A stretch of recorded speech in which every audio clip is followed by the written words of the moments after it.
we are opposed around the world by a monolithic and ruthless conspiracy that relies primarily on covert means, on infiltration instead of invasion, on intimidation instead of free choice, on guerrillas by night instead of armies by day.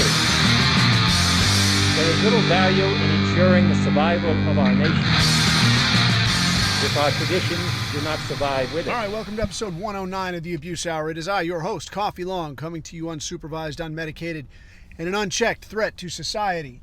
All right, man. So, it hasn't been quite a week, I don't know. I don't really pay attention to what the hell's going on, but feeling more or less refreshed after a quasi-health scare dick dance. I got more dick dancing to do, but at least for the most part, like, the major concerns are out of the way, and I ain't fucking dying anytime in the foreseeable future. I'll be here for fucking ever. I'll be here all week.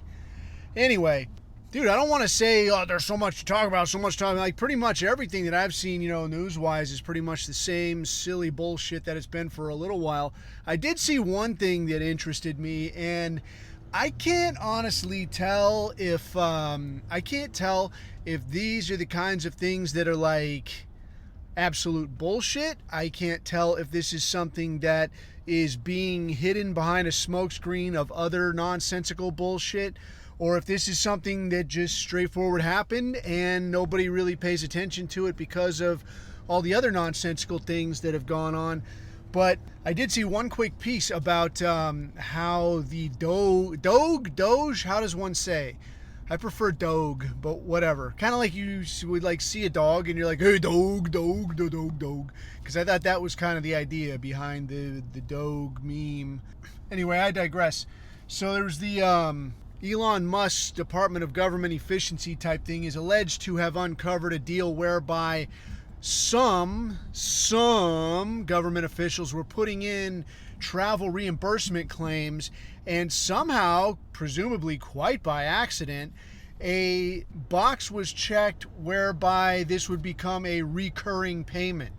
So this was talking about one instance, and I don't know how factual this is. This could be bullshit, but what I saw was a reference that a certain Michael Obama, you know who I mean, the guy with the big dick, had put in a travel reimbursement claim for $121,000.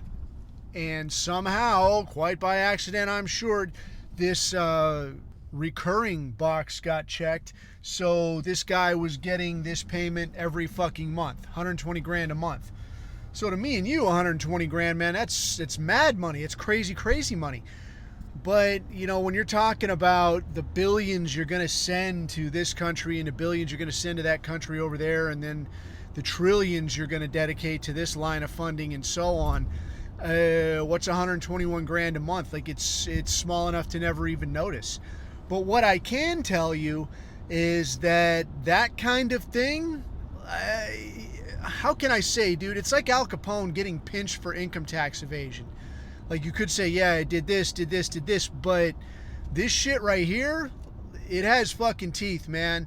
I know in the military, like, it's something very easy to pinch somebody on, and then it's very fucking hard to walk off. And I do think that, like, yeah, sure, there's the better than average chance that it becomes, better than average shit, the 99.99% chance that it becomes like, oh, it wasn't my fault, I didn't check that box, somebody else must have done that wasn't my fault. So, it's not like Mike Obama is ever going to see a day of prison time or ever going to get called on the carpet for any of this kind of shit. But what I do think is interesting is I think this is just like the Eric Adams type thing, where I know that these hats will get these diversity Americans, these basketball Americans, by the nuts by giving them something that a smart person just would not take. It's the old saying, like, don't take what somebody gives you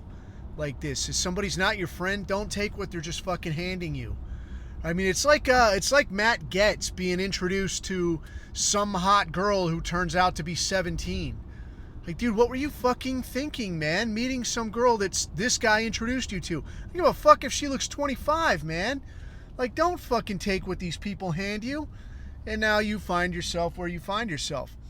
But I think this is quite probably the same thing. And I would have no doubt that this is the situation with a lot of these people. You know, when you start talking about this Epstein type shit where, like, you got handed something. Like, you got handed something that you know you shouldn't have had, that you know was out of your fucking league, that you know, like, oh, I hope nobody who doesn't like me sees this.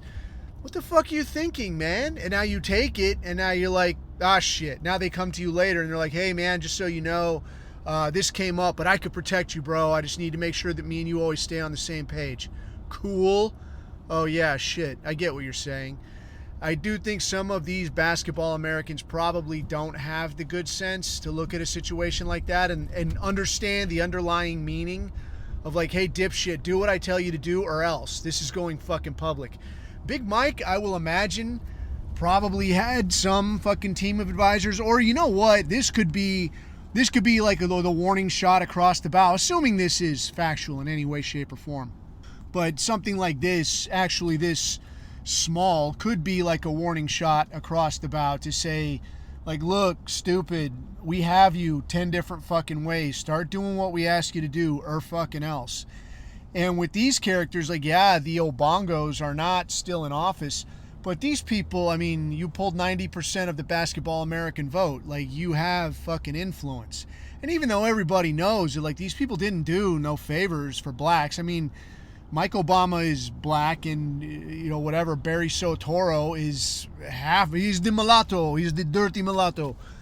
But this guy didn't do anybody any favors. But these are not the smartest fucking people in the world either. So either way, it's going to be like, yeah, they want you to go out there and say this. They want you to support that. You know, probably what? Support fucking more immigration. Get pissed off at Thomas Massey. Do me a solid and move to Kentucky so we could displace, you know, the Massey crowd or whatever. Some kind of thing. Who the fuck knows? But it does seem like the machinations never end, right? So I've noticed a couple things, man, and I wanted to kind of revisit this because I've seen some discussion, and largely fruitful discussion, but it does seem like the kind of thing, especially, how can I say, the way that things are going, the direction things are going, like, it's very much, the scene has changed, I'd say, very much over just the last year, definitely over the last 2 or 3 years, whereby things that we used to have to hide, you know, like in Telegram, to even discuss, like, you can't say this shit out and about, out in public, you can't just talk about this stuff. But now it is very much mainstream. So the idea of the JQ, this is out there, and it's getting discussed on your Rogan, on your Matt Walsh, on all of these platforms, and in some cases being discussed in a way that's like by omission. Like, we all know what we're talking about. When somebody says that, like, yeah, a country in the Middle East has undue influence in American government, nobody thinks this is in reference to, like, fucking Yemen, you know, or fucking Sri Lanka is, you know, unduly influencing, you know, American politics, Djibouti, you know, like these Qataris again. But nobody thinks that. Everybody knows what, you know, country in the Middle East we're all talking about. But it's going mainstream. And I think the thing with that is that, like we all know, once it goes mainstream, like, the only way you can keep a lid on this, you know, we all know, is that you just don't talk about it. Because once you start talking about it, and there's, as we've all seen, as we can all attest, there are many avenues to arrive at the conclusions that we have all arrived at. But this is one string in particular that when you start pulling this thing, you're going to get here, dude, and you're going to get here quick. So I think there's got to be, with these people, there's got to be a situation where they take some sort of action. So they tried, you know, they tried the discrediting thing, and I think those were last-ditch attempts.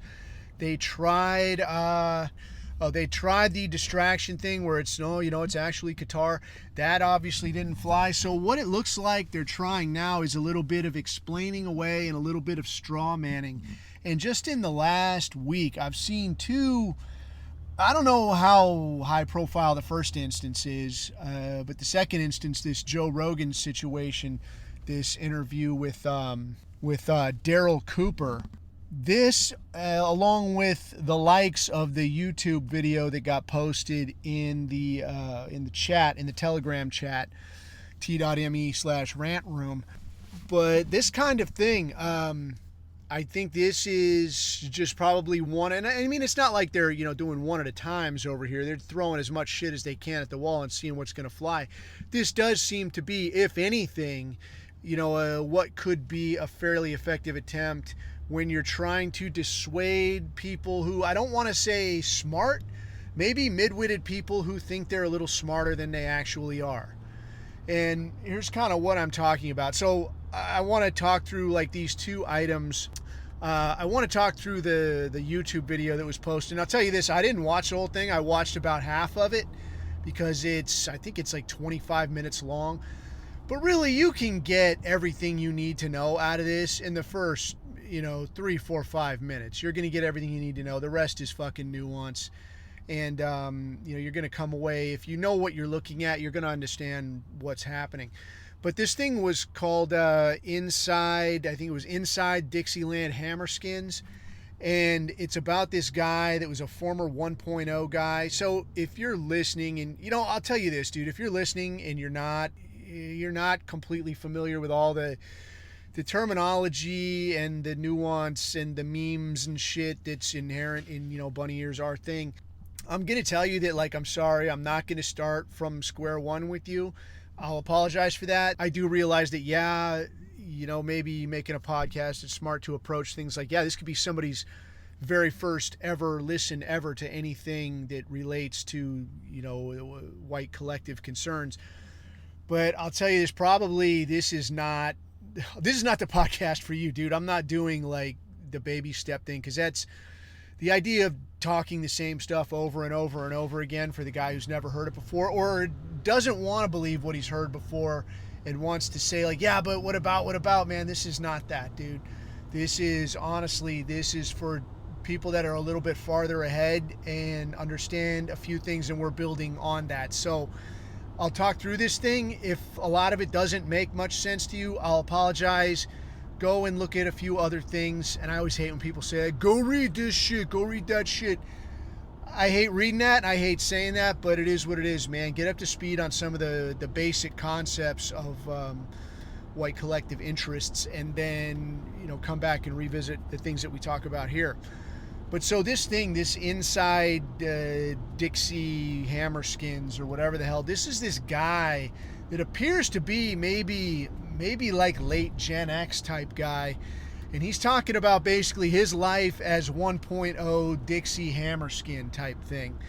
And like the 1.0 thing, if you are a young dude, like I had a very, very small visibility on this growing up in Southern California, and you didn't really see too much of this.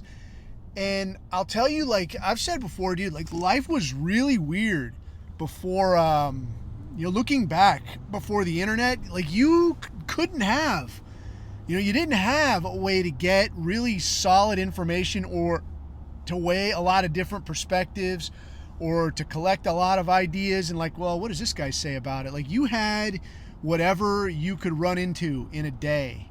Like you have what you see in the newspaper. You have what your friends are telling you. Like that's it, dude. That's fucking it.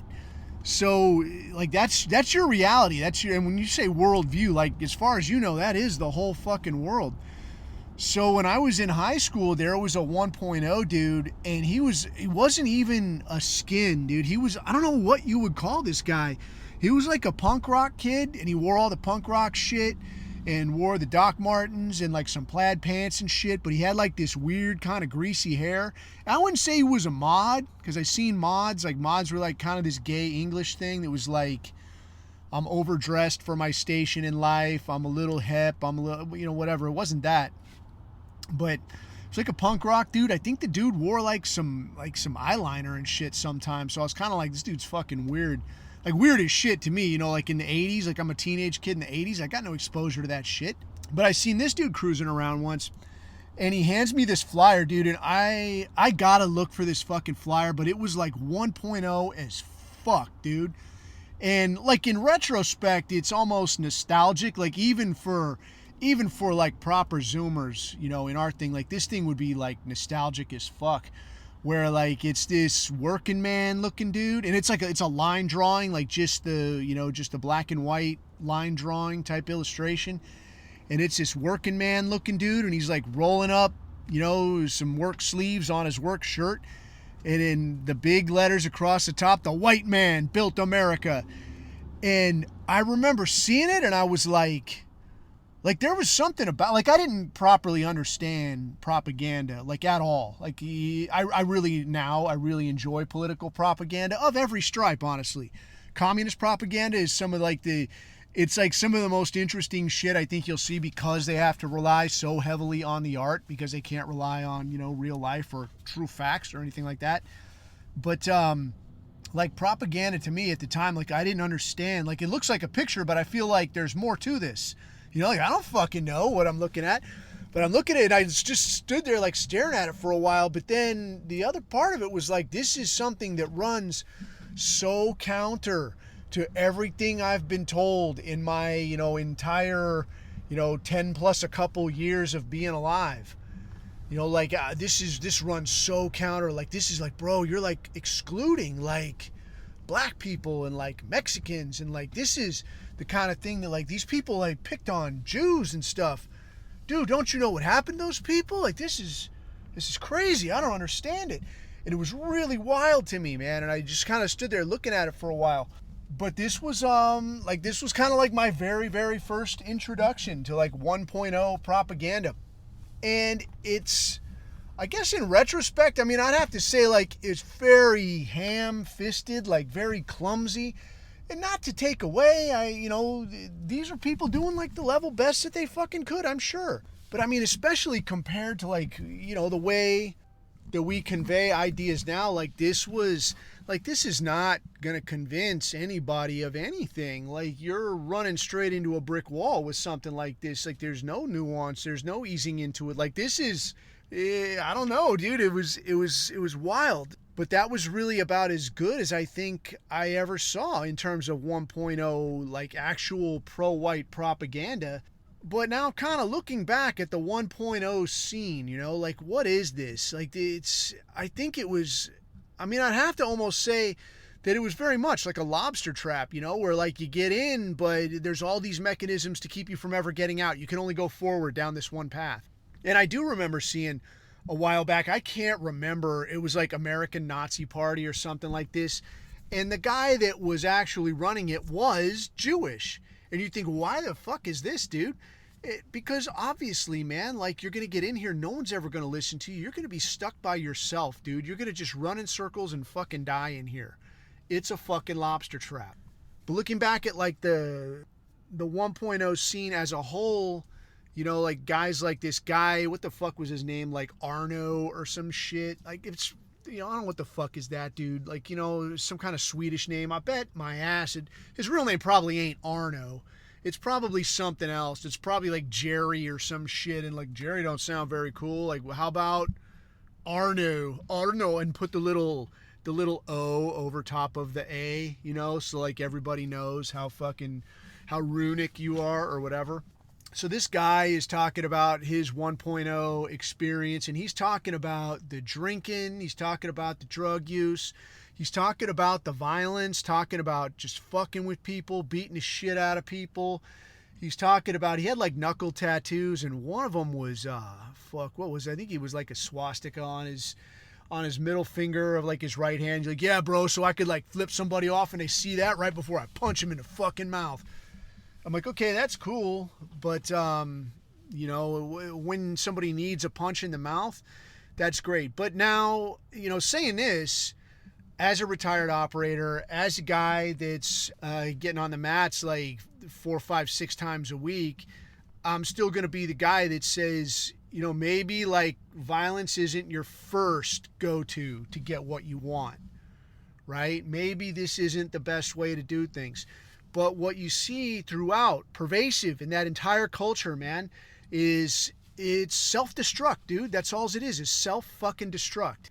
And all I could think, man, is that, like, this is not happening by fucking accident. And I'll tell you why. Because when I was growing up also, I was around the biker culture a little bit. And I saw, like, looking back, you could see it. You can't see it when you're up to your fucking eyes in it.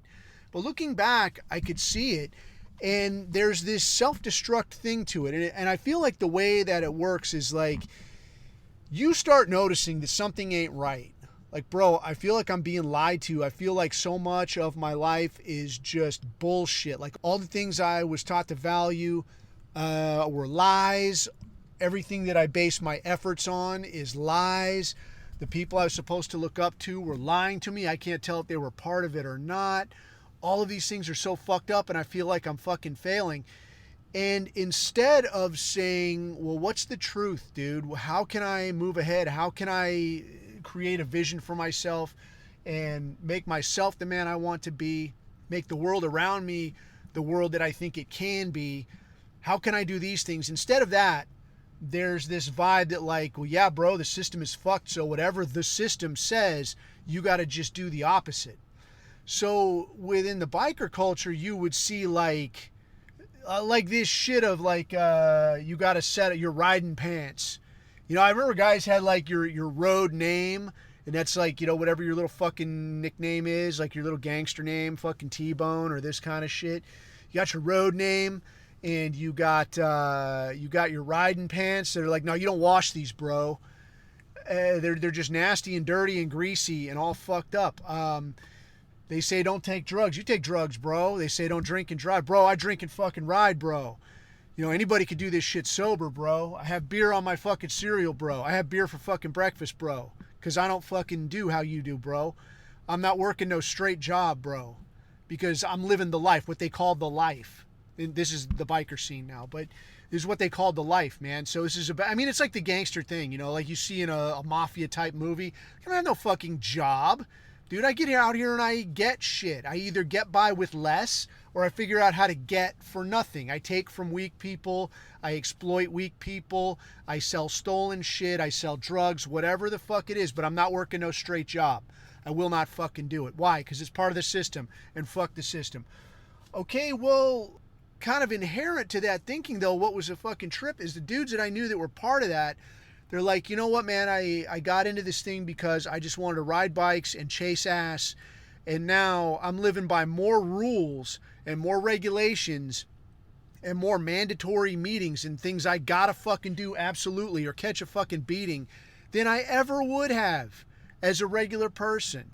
And yeah, granted, they've got some benefits where they hold each other to a code. They, hold each other accountable. They're always looking out for each other. That's all fantastic shit. But you as a man, you making yourself the man you think you could be, you making the world around you the way that you think it could turn out, how's that fucking going? Again, fucking lobster trap, man. This ends one fucking way. This ends with you ODing. This ends with you getting stabbed in a fucking bar fight. This ends with you trying to ride after being awake for 3 days and you run out of fucking speed and you nod off and fucking bail. That's how this fucking ends, man. Is that tragic? It's tragic if you don't see it coming. But to the people who put this shit together, to the people who are making them biker movies, these people that are glorifying this kind of shit, to them, it's not fucking tragic. And I think it's the same thing with this 1.0 thing, man. That, like, a guy could look around, an otherwise smart guy could look around and say, something's not fucking right, dude. Something's not sitting right with me. And now here's this band that's been pushed. Here's this movie. Here's this scene. Here's this venue. Whatever, the fucking... whatever fucking music venue that's like, yeah, man, we put on punk shows here, it's cool, you don't have a thing with the cops. Well, who owns that fucking place? Jerry fucking Goldstein or whatever the fuck.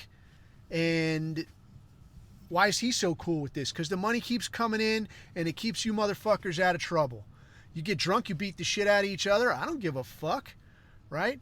And what sucks, man, is one, otherwise smart people get sucked into this shit, and instead of making an improvement to yourself or the world around you, you just fucking spiral and you fucking tank and you're fucking nobody. And where maybe you could have, in spite of the situation, met some woman, found some job, cobble together a life, have yourself a family, do the best you fucking can. Set a fucking example. Instead of doing that, what do? You spiral and fucking fail. Whose fucking interest does that serve, right? But so this guy is talking about this shit, man, and he's talking about the fucking violence, the fucking drug use, the boozing, all this kind of thing. And he goes on to talk about, what he talks about, the symbolism, and he's talking about, some of the Nordic runes kind of shit, and whatever, okay, cool. I know that some cats use that. The 1.0 dudes are really big on that. The Odinist dudes are really big on that. Whatever, dude. I'll say that pretty much any in-group, they'll have their symbols. They'll have their little logos. Within the Spec Ops thing, we had a lot of that kind of shit. Lots of that kind of shit. And we used to make jokes about, like, dude, I want to put together a t-shirt that'll have, like, it'll have, like, a little Rolex crown and then, like, the logo for Copenhagen or something. And you could wear it and some dude will see it and be like, oh, I know who you are, Like, you'll have all this kind of shit that doesn't mean anything to anybody else, but to you it means something. Every organization has this, dude. Every organization has this kind of thing. But with this, it's the guy paints it as like, oh, this fucking insidious thing is like a secret language that we have that you don't understand. I'm like, what the fuck ever, guy. But probably my favorite here was, I had a couple highlights from this thing. My, I guess, second favorite was this guy talking about how he recruited. And he's talking about recruiting. And he says specifically, I had to concoct these stories about how white people are oppressed. So for one, to say that shit at the time, this is already fucking silly. All right, I mean, the 80s, 90s and this kind of shit, you didn't have to look too fucking far. I mean, I even noticed it then, that like even in the 90s, in the 80s even, late 80s, if you said somebody was like, dude, you're so white, like this means like you're square, you have no imagination, you're just Mr. Clock Punch, you got, you're not aggressive, you're not anything. And it's an insult. It's a fucking insult, right? So if like a woman said like I can't, and I've heard of women saying this, they're like, I can't date you, you're just too white for me. Like, you just have no flavor, man. You have no style. You're like dating my brother. Oh, this is fucking lame, and you just had to kind of gut it out. People would just take that shit as like an insult, right? Like, yeah, okay, it is what it is. I'm just not her sort, She's into that real cool, that hip black fella there. Well, he's really something. He drives this car that scrapes on the ground when he goes down the street. It's really something. It's really something. It's an interesting, fascinating behavior. But he's talking about this shit, this Arno guy on this, this Dixie Hammerskin thing. And he's talking about, I had to make shit up basically and convince these people that they had a reason to be angry. I think we could all pretty much safely look around now and say, no, you were right, dude. You were right the first time, even if you didn't know you're right. Even if you're right without knowing why, I guess in a way you're still technically right? But the other thing I guess that really caught my attention and I think sort of lends to future discussion is the idea that he's talking about, there weren't many women in the movement. And that kind of created a situation where there would be like one alpha kind of guy in the pack, in the group. And he would have a woman, maybe 2 or 3 guys would have a woman. Everybody else, they don't have shit. And this guy really, honest to God, reduced it to like, these guys are here because they just can't get a girlfriend. They're frustrated. They're angry. You just can't get laid. That's what it is. I mean, in some ways, that's what I guess I wanted to get at, is that in some ways, wherever there's a dissident movement, wherever there is an outlier group, there will naturally be, I think, somebody, and I've said this before, somebody that is just kind of an inherent fuck up. Like a dude that, like, you're just all fucked up. That's your problem. All right. But the reason you don't fit in with society, or the reason you feel ostracized, or the problems that you're spotting, it's not the same, dude. I think if you're like, you're a college graduate, you're in real good shape, you're well-spoken, you're socially calibrated, you don't shit your pants in public, right? You take care of your personal hygiene, but somehow You still feel a little bit pushed aside, and you can't quite understand why it is literally impossible for you to find a job when Shaniqua and, you know, her considerable case of BO and her clicky click nails are trying to decide between 3 different jobs that are going to pay twice what anything you were looking at was going to offer. All right? To feel like that, you wouldn't be wrong. Like, yeah, dude, I feel like I'm being fucked with here. Yeah, you're right. You are being fucked with. This guy over here that doesn't understand when to fucking shower is weighing in at, you know, $3 and hasn't seen the inside of a gym outside of a brochure, right? This guy is a fucking catastrophe. Can't spell his own fucking name. That guy feels ostracized because he should be ostracized, not because he's a white nationalist. So there's a difference there.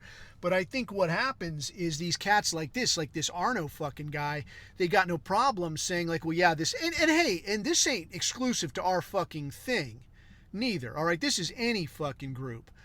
Like, there can be some cat that rolls in like, hey, bro, I'm just like you guys. Like, you're not, dude. You're kind of a slip knot. Like, you want to be here because you don't fit in anywhere else, and you're hoping maybe it works here. But no, you don't fit in here either because you're finding kind of a fucking goon, right? So this ain't exclusive to us. But what I think this guy is doing, though, and I have no doubt he had help with this fucking script, is to say that, like, yeah, this whole way of thinking, this whole thing is just the spawn of losers, the spawn of outcasts. And I guess to kind of address that, I'll point to the women, dude. Because I'll tell you what, just like bars or nightclubs, women do not congregate to things that have no fucking... Like, it's instinctual with them. Like, if you're a fucking zero, if you're going fucking nowhere, you're no goddamn fun, they ain't fucking showing up. All right? But what I do see increasingly with our thing is that, like, the quality of dude that comes into this thing, the quality of dude that starts seeing this ideology and is like, yeah, dude, it's gone too far, man. Something needs to be done. We need to start taking a different perspective. We need to make this fucking work properly. The quality of man that's arriving here is the sort of quality of man that attracts quality women. So you do see increasingly these kind of women that are standing up saying, well, no, man, I was talking to this guy and he's telling me. Like, no, white people should have a home country just like everybody else. Good-looking women who have no real reason to, you know, like, they could get by anywhere. But the problem is becoming so blatant that it's picking up steam, and it has a future, it has merit, and that is something that women recognize. So, you know, for all their faults, that is something women are good for. They recognize merit where it can be found.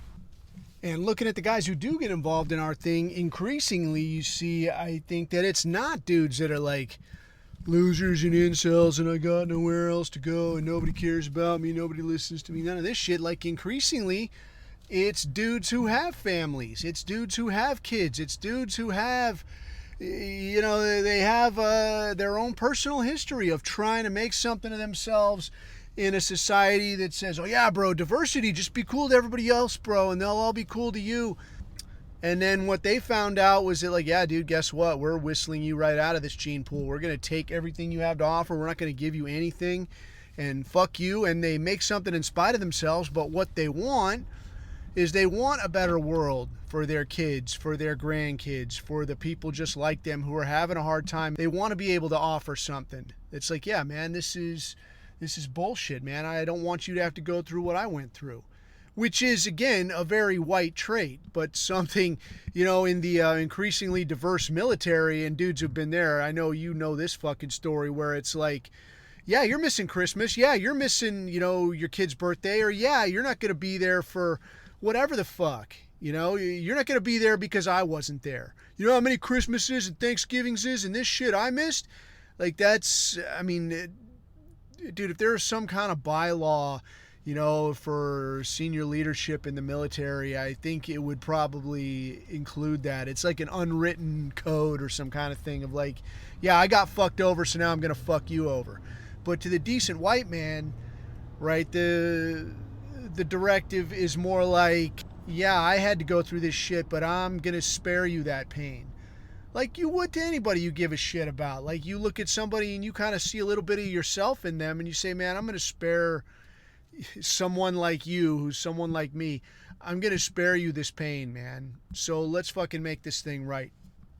But bouncing over to this this Joe Rogan deal, man. I was listening to this interview with this Daryl Cooper guy, who I had more or less heard of before, but I guess he does these extended history type podcasts. And he had him on there, man. And I guess this guy's deal is that he kind of takes the perspective of whatever almost antagonistic character, is at issue. So I guess he did one about Jonestown, and he goes way down the rabbit hole, I guess, does a lot of research. Again, according to him, I haven't listened to this fucking guy. He could be anybody. But according to him, does a lot of research, goes way down the rabbit hole, tries to take their perspective, and sort of almost offer a sympathetic approach that's like, look, man, they're making these decisions in the heat of the moment with incomplete information and this kind of shit. So, of course, they start talking about World War II. And once again, all the disclaimers come out, man. Like, we're not talking about racialists, and we're not talking, those guys are crazy, those guys are nuts. People are like, I don't know, anti-Semitic. But what I think is interesting, the big thing I think is interesting is that, like we all know, the reason you're not allowed to talk about any of this stuff is because as soon as you talk about it at all, you start looking at the facts and you're going to start seeing the coincidences. You're going to start seeing the pattern, and you're going to arrive at the conclusion that, like, yeah, maybe these guys weren't so bad after all. Maybe these guys were onto something. Maybe they ain't so fucking stupid. Why don't I take another look? So that's why it's illegal to talk about these things in a lot of countries. And the guy even says on his podcast, like, look, I'm not a National Socialist. I'm not a racialist. Like he says, like, just plain and simple, like, I'm not any of these things. But there's still a bunch of countries I probably shouldn't go to because I won't be allowed off the plane. So I'm thinking to myself, like, okay, how long is it going to take you to put two and two together? And some people it takes a little while, I think. But, listening to this guy talk, they're talking about this shit. He's talking about, what did he get onto? They got on to discussing early America and the difference in, American identity, bunny ears identity versus like a German identity or a European identity. And he started to address the Immigration Act of 17, mistakenly called it 1798. I believe it's 1791. But started to mention that as something that, according to him, racists will use to say that, look, America was founded as a white country for white people. And it was, for ourselves and our posterity. I don't know how much more simply you can state that. And then the Joe Hogan jumps in and he's talking about, well, they had to open the doors to immigration because there just weren't enough people to populate all this land, and it would have just collapsed, and because look at the size of America. And I'm like, well, look. So this is kind of where I'm getting to down the road with this, I think, is that when these people deny reality for so long, like, the mental gymnastics become increasingly complex. And eventually it gets to a point where you're conflating the geographical size of the U.S. as you know it today with the population of 1791, and saying, well, why is it such a big fucking deal if you open the door to, Somalis, Muslims, etc. But we'll come to that. So he's talking about this, and then they're talking about some of this business. They're talking about, well, how could you sit across the table? And he said, like, gives this specific example. How could you sit across the table, and on the other side of the table is a guy from, some third world war-torn country with his two kids, and he's asking to come in. How are you going to deny him? How are you going to say, no, you can't come in? How would you even do that? You can't come into my country. You can't be here. And my thing on this is this, man, that especially as white people, we're always talking about, like, bro, I'll get by. I can hack it. I can do it. I can make do with a little less. I can survive. I can, on and fucking on. We'll always gut it out. All right. And that's one, I think, what's so fucked up about the way that white people are portrayed is that, we're out here looking to exploit. We're looking to take advantage. Dude, we're the ones hooking motherfuckers up. We're always the ones that are like, oh, you don't have something? Here, take a little of what I have. because I can get by, you know, on a little bit less. I can tighten my belt, and then I can gut it out, and I'll figure out a way, you know, so we all make do. This is a very white trait. But this guy is talking about, well, you know, how can I sit across from this guy and tell him that he can't come into my country?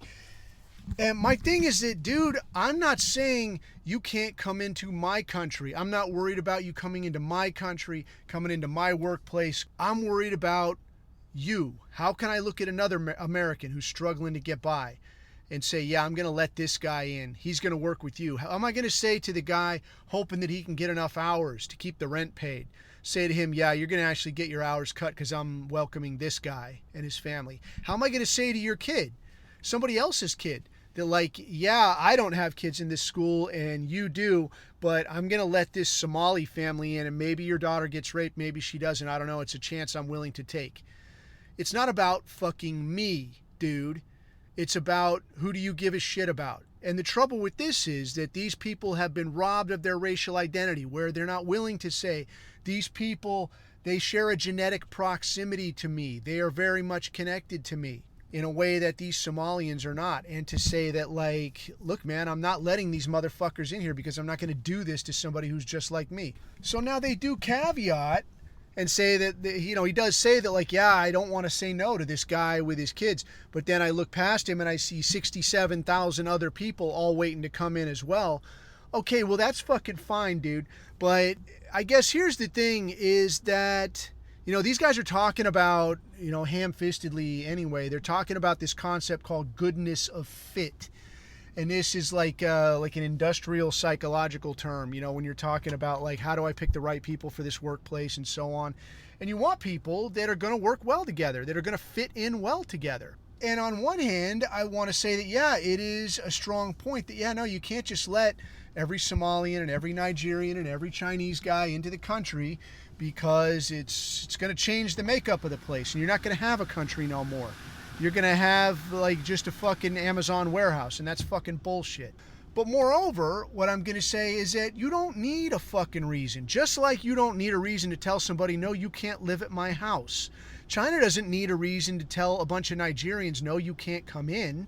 And it's not because you're Nigerian. It's not because goodness of fit. It's not because criminal tendency. It's not because of any of that shit. It's because it's my fucking country. It's my place. It's not your place. This is my society, not your society. It's my culture. It's not your culture. It's not our culture. It's fucking mine. So just like a house, man. Somebody knocks on your door and is like, hey, man, you mind if I set up shop here? Fuck yeah, I mind. It's my fucking house. I built this fucking thing. Or, you know, even you didn't build it. You didn't, oh, did you personally build it? Or so, some Mexicans actually built it, bro. I don't give a shit. It belongs to me. So you say, I want to come in here. I want to set up shop. I want to live here. I live in a shithole, man. You want my kids to grow up in a shithole? Dude, your kids ain't my fucking problem, man. None of that shit is my fucking concern. My concern is my family, is my people, is my own well-being, my posterity. Yes? So it's not your house. It's not your place. It's not your stuff. And this idea that somehow you owe somebody something simply because their life sucks a little bit more than yours, well, what you see then is that this incentivizes having a sucky life. So if you can present as a little bit worse off, a little bit weaker, a little bit stupider, a little bit less resourceful, well, this is actually to your advantage then. And you see this again and again and again. They're like, oh, bro, you don't know how bad I have it. I need help. I need assistance. I need aid. I need funding. I need this, that, and the other. And, bro, if you can just figure out a way to make less money over here, like, dude, what the fuck is the deal with incentivizing weakness and stupidity? I mean, it is fucking rampant, but that's where we are, man, is that if you can come across as the weakest fucking link, then you're going to get the easiest fucking route.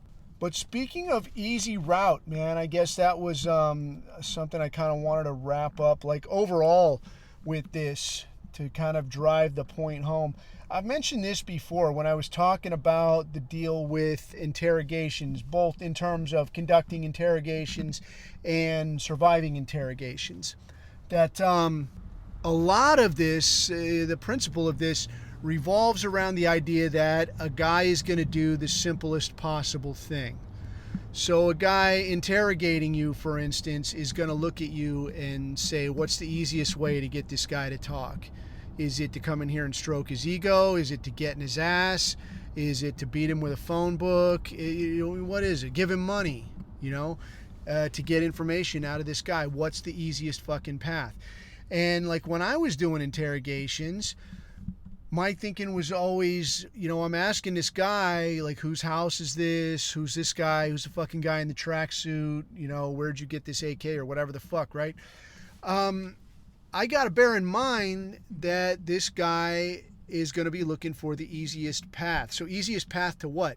Easiest path to get me to leave him the fuck alone and he can get back to his life. So the thing here then is the easiest path. If that is to absolutely stonewall, because if he gives me anything, he's going to be fucked. Or if the easiest path is, yeah, look, dude, here's my, whatever. A lot of them don't have ID, but here's my paperwork. I'll give you everybody's names here. That's my kid. He lives here. That's my wife. She lives here. Why do I have that AK? It was my father's AK, and I'm allowed to have an AK here. What the fuck's a big fucking deal? All right, shit, dude. This is the easiest path to him getting me the fuck out of his house. So that's the path he's going to take. Now, like, I want to caveat here, like, you see these videos of, like, people fucking with the police and, like, pulling up to a checkpoint or something and, like, rolling down the window 1 inch and, like, am I being detained? Am I being detained? And, like, they're like, dude, what the fuck? Like, you're just trying to stop people from driving fucked up. And, I realize, this is a whole other discussion. There's some nuance involved. There's, some bullshit involved. I think the cop thing, like we've talked about that before, man, that's it's a sticky wicket because I think there are people that are trying to keep the ship afloat, which is dodgy because the ship is designed to sink, for one, and two, the ship is already, for the most part, sunk. So there are some people that are trying to keep it afloat, perhaps, but there's also a lot of guys that are just trying to steal some of the good silverware on the way to the bottom of the ocean.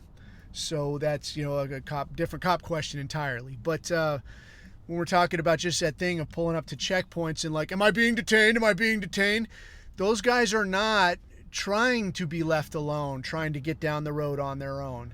If they were, the simplest course of action would be, no, I haven't been drinking. I'm coming from fucking Chili's where I ate 3 hot dogs and I had a lemonade. I haven't been drinking. I'm not drunk now. I'm just going home. I live right there. Cool? Yeah, okay, cool. That's it. But they're not trying to do that. They're trying to make a video. They're trying to start shit. They're trying to make somebody's life hard. So that is not, a situation where you're taking the shortest path.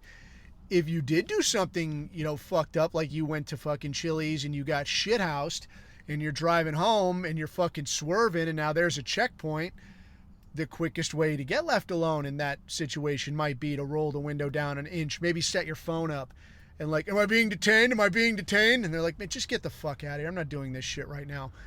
Whew, close one. Because if you roll that window down, you're going inside, dude. You're going to be fucked because you smell like fucking apple teenies, right? And we don't want that. So in that case, it would be the quickest way to get left alone. But looking at these two situations, man, this kind of begs the question about what are the simple ways being taken here. So for fucking Arno, the simplest way to have a semi-productive, semi-useful life, what is the simplest way? Is it to go back through all of the shit that you half learned or the ideas that you learned wrong? Because obviously, like, I don't know that you could even call this guy a bunny ears Nazi. You sure as shit couldn't call him a National Socialist, because if he was, he wouldn't ever be out just beating up random people for the fuck of it. He wouldn't be getting shithoused. He'd be making something of himself. He'd be doing his damnedest to becoming a quality man and finding a woman and having some kids. Was he doing any of that? No, obviously not. So what's the simple answer? Is it to go back and unlearn and relearn all the shit that you fucked up the first time and try to find footing in the dissident movement as it stands now? Or is it just to say, man, fuck all this. I'm just going to try to keep the rent paid and make my way down the road. And if I can get some good goy brownie points by making a video about how I'm not a 1.0 Nazi no more, then probably that's pretty easy too, man. That might help me get some kind of a job. Maybe I get a speaking gig, and I ain't saying don't be proud of being white. I'm just saying, don't be a drunk skinhead punk. Oh, hey, that rhymes. That's great. Anyway, for Arno, that probably is the easiest course of action. Because Arno ain't fucking spry. Arno ain't fucking 25 no more. Arno ain't got a lot of options. There's not a big long list of shit Arno can still get qualled on, you know, and use to get out there and find gainful employment and bring home $1.01. It ain't really happening for Arno, right? So this is probably his easiest course of action. For Joe and his interviewees, what I find really interesting here is taking this same perspective. What about what you're doing is the easiest way? So I think explaining, you know, the JQ from the perspective of 1930s, 40s Germany in the most, you know, how could I say this, man? Like, this shit got filtered, right? Like, somebody had to sign off on this. Like, Joe can fucking say all he goddamn wants. They're like, bro, I do whatever I fucking want. Bro, I do whatever fucking I want, bro. I put on whatever fuck I want on my fucking show, bro. It's crazy. It's crazy. I do what I want, bro. I don't fucking believe that for a second. I believe that guy has a fucking producer. I believe that guy has a person or people that look at who he's going to have on and what they're going to talk about, and then gets either the nod or maybe, you know, this guy doesn't have any say at all in terms of who shows up. It's just, hey, here's who you're going to talk to tomorrow. I don't fucking know, but I am very willing to bet that that is the case. So if this is the guy that he has on, and this is the way that they're talking about 20s, 30s, 40s, Germany and German politics, then what is this the easiest route to? What is the compromise here? How is this the decision being made? Well, I'll tell you what I think that decision is. That decision is, this is the easiest way we keep this fucking cat in the bag. All this other shit is off the table. Straight denying it has gone to shit. Like the fucking Cookie Monster argument is, I mean, it's child's play at this point, dude. Like, if you'd let go of the fucking gas chamber story, maybe, you know, and you'd flex on the numbers, maybe you could keep this thing afloat. But you won't fucking do it. And you've blown yourself out of this fucking argument. So that's out of the fucking water. Shifting blame to somebody else, no. The making fun of people thing, it worked for a little while, but now it's just stupid because we're better at it than they are. And real quick, I think that's something that needs to be said, that this is a very, very effective Hebrew method of arguing. And you could say it's sort of like the straw man thing. You could say it's sort of like the ad hominem thing. But it's this flippancy thing. And even C.S. Lewis wrote about this idea of flippancy, that where somebody has something that they really give a shit about. Like, it doesn't matter what it is, man. It could be politics, it could be religion, it could be fucking model airplanes. But for whatever reason, this is something that this person, whoever it is, really, really gives a shit about. If you want to cut that person down to size, you don't need to come in and argue about, well, no, like, here are the holes in your religion, and here's where dates don't line up, and here's conflation of ideas, and here's where a lot of these philosophies actually oppose each other. And people will say that, like, they'll argue that about Islam, and they'll say that about the Talmud, and they'll point out specific verses, and that has merit with some people that are inclined to think that way. But when you just roll in and just make fucking fun, like, oh, look at you worshiping your little fucking god with an elephant head. Okay, hey, I was at the zoo. I think I saw your god there. I threw some peanuts to your god. Oh, my Lord, what? You know, that then you're not making a bunny ears valid argument, but you're cutting these motherfuckers down to size on something that to them is very fucking important. So as an example, you saw this technique used by Jon Stewart. Right, way back in the day, and I don't know if you remember this, but this was when he was doing the Daily Show, and before that, South African basketballer was doing it. It used to be done by Jon Stewart, aka John Leibowitz, and it was always very leftist tilted, and he would take his very Jewish perspective on everything. But he ended up on, I want to say it was Fox News. Maybe it was some different news outlet. I think it was Fox News, though. And they're kind of going back and forth on this thing. And finally, Jon Stewart is like, do you know how ridiculous you sound? You're arguing with me? I'm not serious. I'm not a serious person. I host a show that follows a puppet show. So instead of arguing seriously in terms of like, look, this is the merits of the argument. Here are my points. Here's where I think you're missing the boat on this. No, he just makes fun of the person. And worst of all, he makes fun of them for arguing with him because he's just some dope who hosts a show that comes after a puppet show. And it was at whatever, it was like Crank Callers or something, where they have crank calls, but they have puppets doing it, so you have something to look at. So this kind of cutting someone down to size with like, dude, how fucking stupid are you? This is corny. It's totally cornball. This is something that's extremely effective, and you see this again and again. You definitely see it against us. Like the thing with like, oh, you know, your favorite uncle, he had one ball. You know, I heard he was a homosexual. I heard he was actually secretly Jewish, and like his mom was banging a Jewish guy, and also his wife, and it's just like the constant, you know, it's crazy, I guess, because they'll manage to wear both hats at once. Where like it's a serious threat, it's a serious thing, oh my God, never again, and this kind of shit. But at the same time, they're going to take this flippant approach and like, you're so silly, I don't even know where the fuck to start. So looking at this, bouncing back to the Joe Rogan thing, what is this the simplest fucking route to? You tried all this shit, and now you've arrived at, okay, we have to talk about it, we have to address it, but we have to say that like, yeah, there were some things, heat of the moment, and bad decisions were made, and people got suckered into it, and maybe it was influenced by his early life and PTSD and everything they saw during World War I and trench warfare and all this kind of shit. That is where we're fucking at, man. And I will tell you this, it is mightily encouraging that for so long that, I mean, how many times, dude? How many times have you been canceled? I don't know how many times I've been canceled. I want to say I know how many, but I have no idea how many times I've tried to log on to some account or other, and I've got, yeah, there was an error. Why don't you give us your phone number? And then you come up with like some Google phone number or, you know, some other secret squirrel phone number, and it's like, okay, thanks. Yeah, if we work it out, we'll email you and let you know. And like, yeah, you're never getting into that account again, dude. So, I mean, how many times? And I mean, I ain't no fucking big name. I ain't big fucking anything. And to just get crushed. They're like, yeah, you're not talking anymore.